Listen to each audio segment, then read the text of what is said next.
so many people tell you that he is difficult, we start believing he is difficult, and therefore when you read him, you actually find him difficult.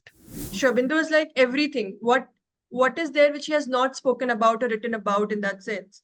But we are, because making our tiny steps, so some things which we have an opening will make sense to us, something which we have still to go a long way will not make any sense to us.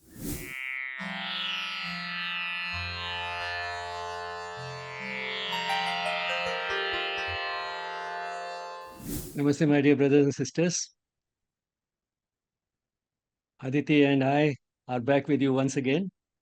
And today we shall try and share with you our experiences with trying to walk the path shown to us by Sri Aurobindo and the Mother, and particularly focus on our approach to Sri Aurobindo in light of our experience, which might be of some use to most of you who are listening to us. Let me start it this way, that both of us had the advantage of turning to Sri Aurobindo without any preconceived notions about whether is easy or difficult. You know, the general perception after that we have picked up is that Sri Aurobindo is very difficult. But that happens because if so many people tell you that he is difficult, we start believing he is difficult, and therefore when you read him, you actually find him difficult. But both of us started without that preconceived notion. When we turned to him, soon after that, we started reading him. And by then, we had not met many people who would tell us whether he's easy or difficult. And that's how probably we did not find him really difficult. So let's start on that note. And maybe I'll hand over to Aditi to make some opening remarks. I mean, as you said, it depends on how we are approaching, and it's not just Sri Aurobindo in particular, but what is our approach whenever we start something new. So that approach really tells a lot about our intention and also then determines our experience. So as you said, in my own case also, because I approached Sri Aurobindo, say from a psychological lens, because I was introduced to him in a psychology course. So my entry point to him was that yes, he has talked about certain psychological processes which one needs to go through. And if we really walk the path, we will really discover something which is like the treasure. And all that he has spoken about is I just want to walk that way. So it was really for me an introduction to Sri Aurobindo was an introduction to a life which can be more richer, which can be more valuable, which was like, yes, this is what the world needs, or this is like how I should live, or everybody should live. So for me, it was more of it's like a door that opened to a world which was deeply seeding somewhere inside my being, but I was not aware of.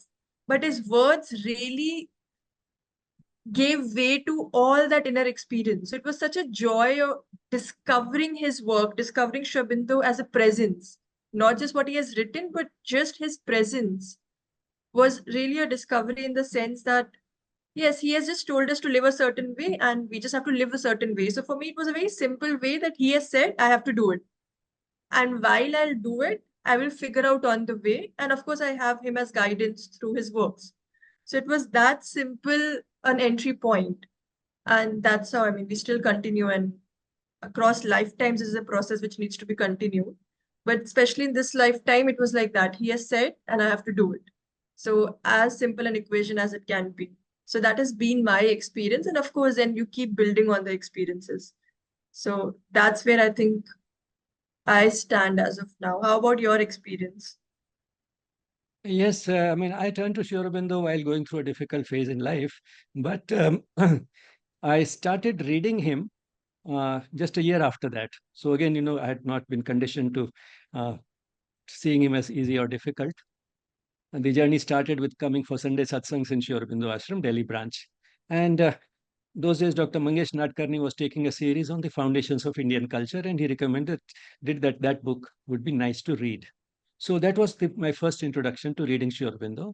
And I must say that it was both an overwhelming and a humbling experience. I didn't find him difficult, but then I found him that he was something else, quite unlike anything that I had read earlier. And also that it was a humbling experience in the sense that I felt that, yes, here is someone uh, from whom I can not only learn a lot in terms of knowledge and so on, but also develop my capacity to express myself, write, and to be precise, to be logical. So all that I felt that is something that I can learn from Sri Aurobindo. And then after that, the next work that I read was The Synthesis of Yoga, and after that, Essays on the Gita. And all these, I enjoyed uh, one after another. And you could see that in The Synthesis of Yoga, I felt that that was the last word on yoga. When I read the Essays on the Gita, I again could see that that was a commentary that was completely out of this world. Unlike any other commentary that I had read earlier, this was one commentary which looked at the Gita in one sweep and told exactly what the Gita is trying to say without any bias of the commentator. So all that was. Then, I turned to the Life Divine in 1996. Now, here, I did not understand anything. But just as a duty, I plodded through every page, every word, and took about a year and a half. Finished reading in 1997 without really understanding much. Now, this is something I think which can be of some use to our viewers, because I'd read 3 books without getting stuck by the difficulty. Now, the author is the same, Sri Aurobindo, but why is it that in the 4th book I got stuck? And I think the reason was more than language. It also required a certain amount of spiritual evolution before I could understand, because that is what the Life Divine is about. It's based on Sri Aurobindo's spiritual experience, which he has tried to rationalize. So not only was the rationalization rather complex, but the problem was more than that. The problem was the level of consciousness from which that work had come. So this is something I think which, again, viewers may sort of try to see, that instead of turning to those works which have been written from that level, like The Life Divine and Savitri, it's better to start with simpler works, because the problem is more than just Sri Aurobindo's language.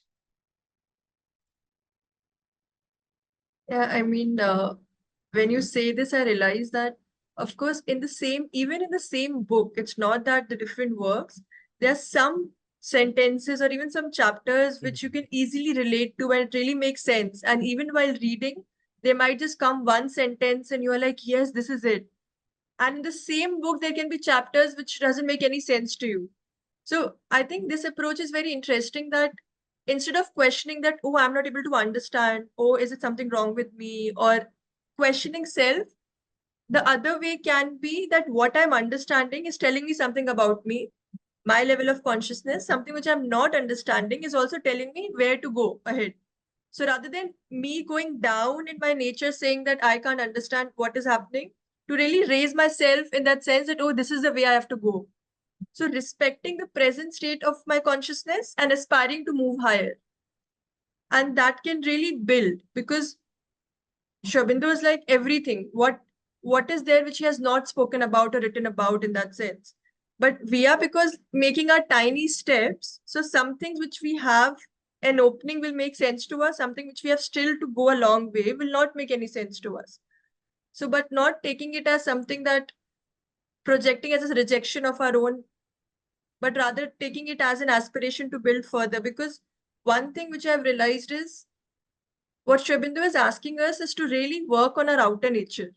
So his work really gives us a space to reflect on our outer nature, that, and also what is our entry point. So somebody who's very philosophical in mind might take to Life Divine and understand that, oh, because I want rational proof to if divine exists or not. But somebody who's very practical in that sense, a sense of opening, may just approach synthesis and say, oh, these are the steps he's talking about. It looks very similar to the aspiration which I hold. So it's also respecting your outer nature and seeing the fit, but holding on to the core aspect which Shobindas talked about, in the sense is that the intention, the inner behind. So always keeping that in the sense that we are connecting to something deeper. But how are we connecting is based on our outer instrument, and that is getting refined, that is getting purified in the process of engaging with the yoga. So that can be a good outlook to keep in terms of maintaining the continuity, to maintaining the consistency without judgment. So that I find personally very helpful. Absolutely. So after that, I didn't try to make a second attempt to read the Life Divine very soon. Instead, I started using the synthesis of yoga and the essays on the Gita as my guides to sadhana. And then I picked up the Life Divine once again 20 years later. The first attempt was in 1996. The second attempt was in 2016. And now I could get substantially more. And I'm sure now if I give it a third reading, I'll get still more. The uh, scripture, I will not even call it a book, the Life Divine, is inexhaustible. But all the same, one can see, I mean, how with that gap of 20 years, I could get a lot more from the Life Divine in 2016. Once again, I took more than a year to read it, but I was enjoying it more because I was getting more out of it. Because now it was not just a duty to be done to plod through it. And Aditi, I know for you also, the synthesis of yoga has been a great guide. Would you like to share? I mean, why you find that so useful in your own progress? I feel whenever somebody says synthesis of yoga, the one word that comes to me is process. I feel that Shobindu has really described the how of yoga in it. Like, I personally don't find myself so intellectual that I can understand life divine. I still have to reach that level of consciousness to really understand the deep secrets which Shobindu has spoken about in that. But whenever I approach life divine and whatever I've read so far, it just tells me, it really addresses the question which I have, that how to live life. And I personally feel that it's only by how to live life, if I really do it sincerely, I will reach the question, what is actually life about, in the deepest, sincere attempt. So, whenever Shobindu speaks about, say, building the inner nature or exploring the outer nature or connecting the two, so all of these explorations really help me on a day-to-day basis. So, it's not that I'm dealing with an absolute that, oh, you have to do that, which is like way ahead in time. But it's like, okay, what can I do now? So if Shobindu is saying that you have to really seek in sincerity and you really have to have that aspiration, I'm like, okay, let's do it. Or when he really gives us that freedom to explore, I think what I also find that aligns truly to my aspiration is the freedom which Shobindu gives in his work. So he's describing the process, but nowhere he's saying do it. He's like, do it. It's the compassion which comes out in his work, in his writing, which really gives a sense of that I'm holding you. These are the options. See what works for you. Try it out. If you fail, no matter what, then okay, I'll give you the next. Next is also here. So this is also a misconception that when we read Shobindu and we say that, oh, he has not given us any method. Shobindu has said that I am holding you. Every method you try, it has a component of me in it. So even if you fail, there's something you learn because I'm present. So it says eternal presence in everything that makes every action a method towards his yoga. And that I find very calming in the way that, yes, you're being held, you're being directed. So it's like really giving like a playground to a child, which is really protected from the corner. But the child sees that, no, I'm like all free. But the child is actually, the corners are set. But they're such divine corners by the masters that our normal vision cannot comprehend it. So we feel that, oh, we are lost or we are on our own and all of those things, but we are really, really guided and protected. So having that sense and then just trying it out, like, especially like when we speak from the psychological perspective, because that's very, very evident in my approach as well. It's really like he has made us a living laboratory. He has given us all the tools and techniques. He's like, see, test, remember, and offer working for you in this situation, easy. In that situation, difficult. Okay, come back. So that constant aspiration, constant working, constant testing your own self, pushing your own limit, but with a constant feeling that, yes, I'm being held. So that connection really makes it a very joyous process. It's not a sad process. Like I always talk about it, that if we are walking the path of integral yoga, one indicator is that it's a joyous process. You will always feel that joy of walking with the divine, walking towards the divine. So that really helps me to clean myself. So it's like if I'm cleaning the house listening to music, it's easier than in a very surface level. So if I'm cleaning my personality with holding the divine hand, the personality cleaning becomes easy. So that's what the especially synthesis gives me. So yeah, I think I've pretty much spoken a lot about the process in that one question, but that's how I genuinely feel about it.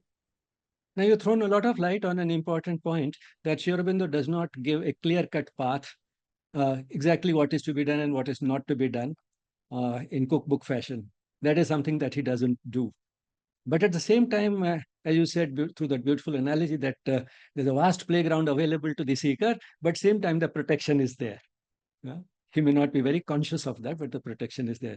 Why don't you give that other analogy also, which makes it very easy to understand, share it with everybody, and that is of the ingredients versus the recipe.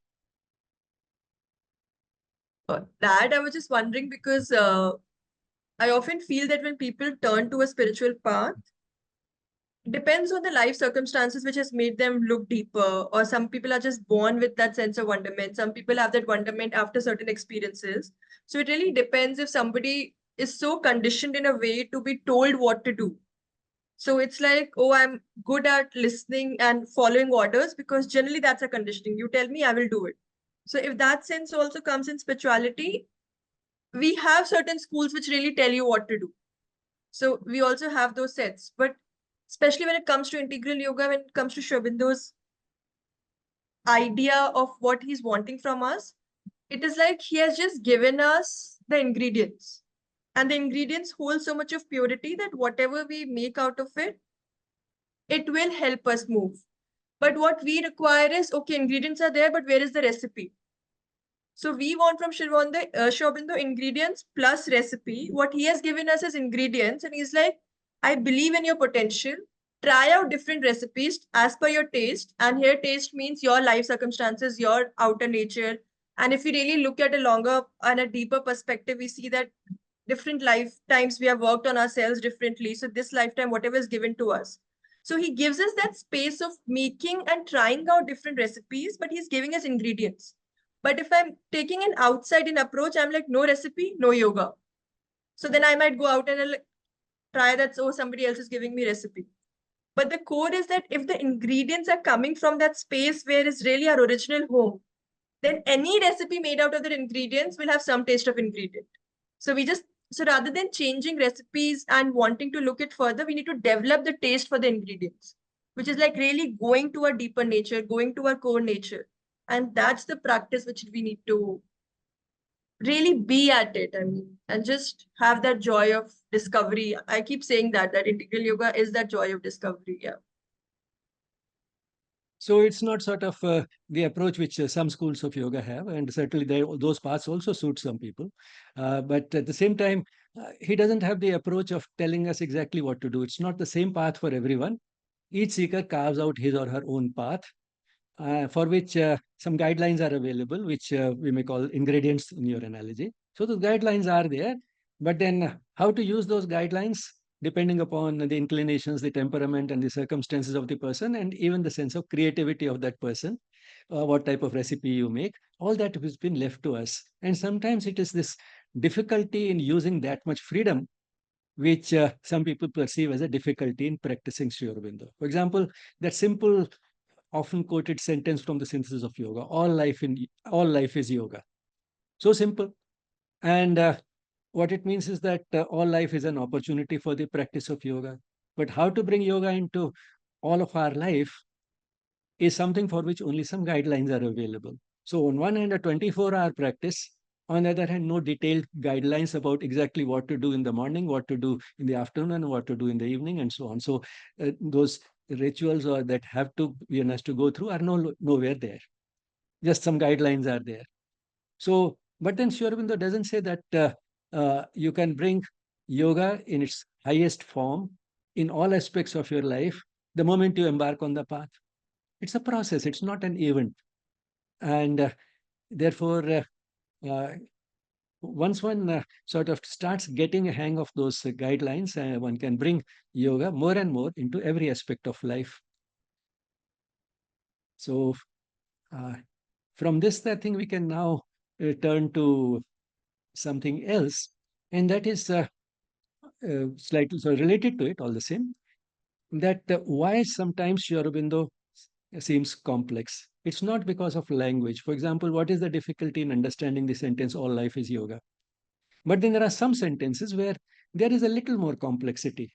But then complexity is a necessary complexity. It's inevitable if you also have to be clear, precise, and avoid some pitfalls. And for that, I'll just give one example of a simple word which everybody sort of feels is a very important necessity on the path of yoga, and that is surrender. Firstly, surrender, but surrender what and surrender to whom? Surrender what? On that, the oft quoted anecdote of Sri Aurobindo that when Sri Aurobindo was asked, uh, uh, is surrender the first sort of step on your yoga? He said, it is the first and also the last, which means that it's a process. Surrender is also not a one time event. And then another caution that he put in with a sense of humor was that when people are told to surrender, the first thing they surrender is their common sense. So, surrender what? That's important. And not common sense. And surrender to whom? Not to injustice, not to unfair authority.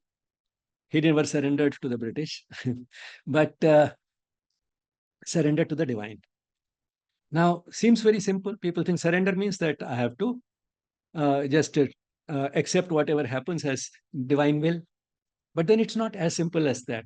And if you have to be more clear, precise, bring out the difficulties, pitfalls, because Sri Aurobindo knows that how people look at it. So in this small little booklet, but very powerful booklet, The Mother, he says that the Supreme demands your surrender to her, but does not impose it, which means that you can start that surrender on your own and to the extent you are comfortable with. It's a process. The Supreme demands your surrender to her, but does not impose it. You are free at every moment till the irrevocable transformation comes, which means finally, when you are transformed, then there'll be no turning back. This surrender will be complete. But till then, you are free at every moment, not only to surrender to the extent you like, but also to deny and to reject the divine or to recall your self giving, which means you can surrender up to a point and then even withdraw the surrender when you find it inconvenient. You can go back and surrender less. All that is freedom is available to you. But then, if you withdraw that surrender, go back, you should be willing to suffer the spiritual consequence. That is the little warning he has given. And it's understandable, the baby monkey, it also has a lot of faith in its mother, and therefore when it clings to her, it holds her tummy like this and it's inverted. He knows that this mother loves me, and therefore he's willing to go wherever his mother takes him, and he just does that. So there is a certain amount of surrender there. But then, if he decides to withdraw that surrender and uh, leaves that support, the consequences will be that it will fall. So in the same way, if we withdraw our surrender, we should be ready for the spiritual consequences. Then he says, your surrender must be self made and free. So it is voluntary. It must be as the surrender of a living being, not of an inert automaton or mechanical tool. And then he expands on the popular idea of surrender. An inert passivity is constantly confused with the real surrender, but out of an inert passivity, nothing true and powerful can come.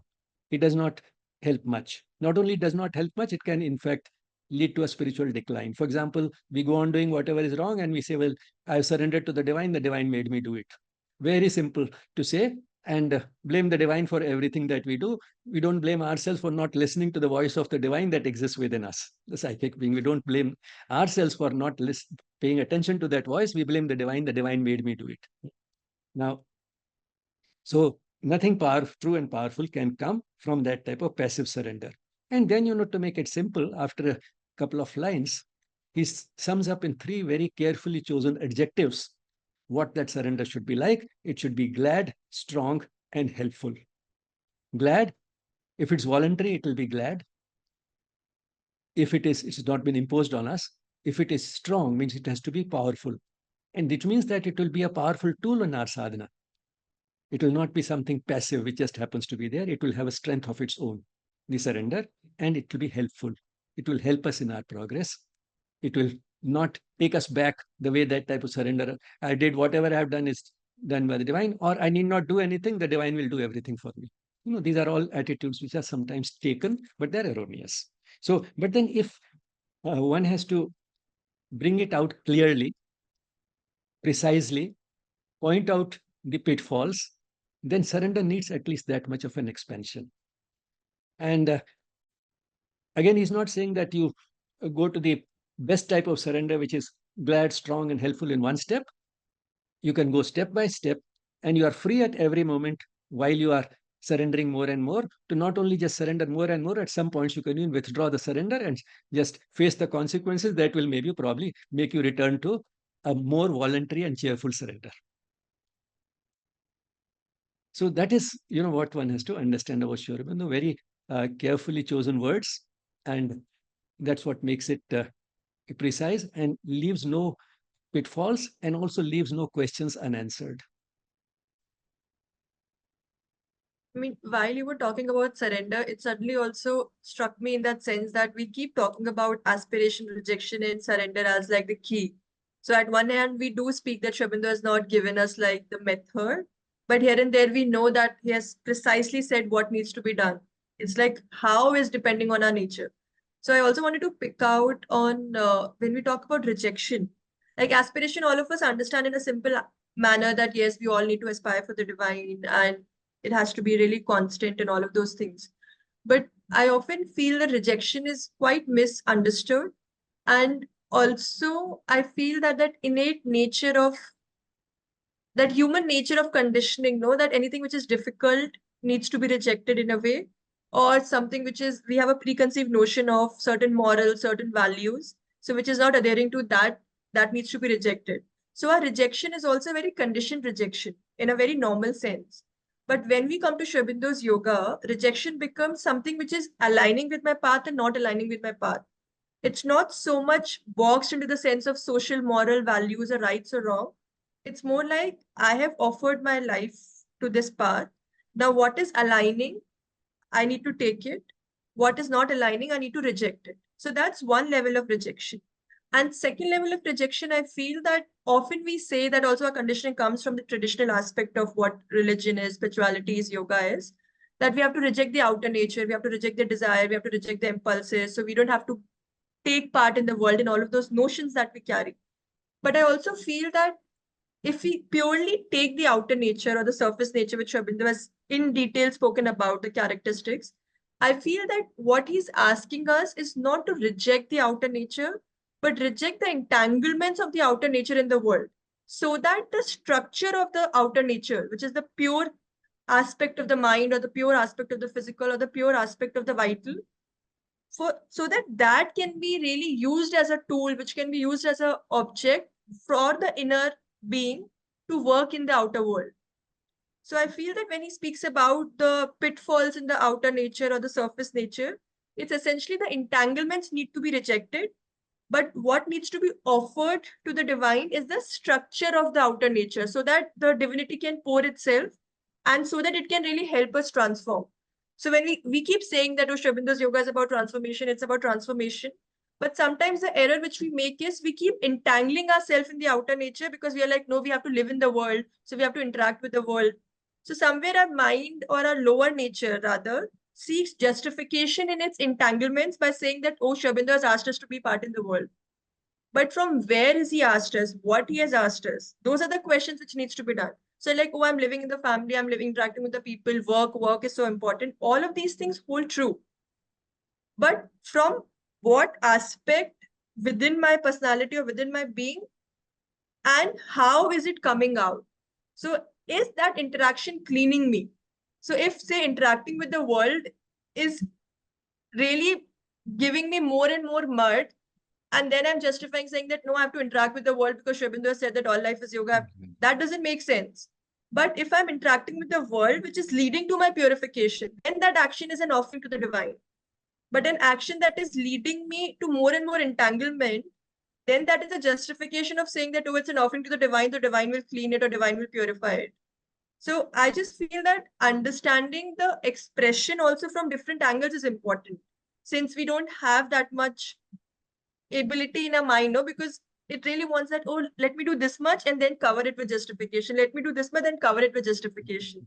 So I think rejection is something which one needs to really, really contemplate and reflect on, that what it means in my journey and how do I really And I think that is why now I'm just thinking aloud in that sense, where Sri Aurobindo's really placed rejection in the middle, no? That aspiration and surrender, and how both can really support rejection, because I think that is the toughest part in our journey. Because we are coming from that animal consciousness in that sense. So rejection is the difficult part.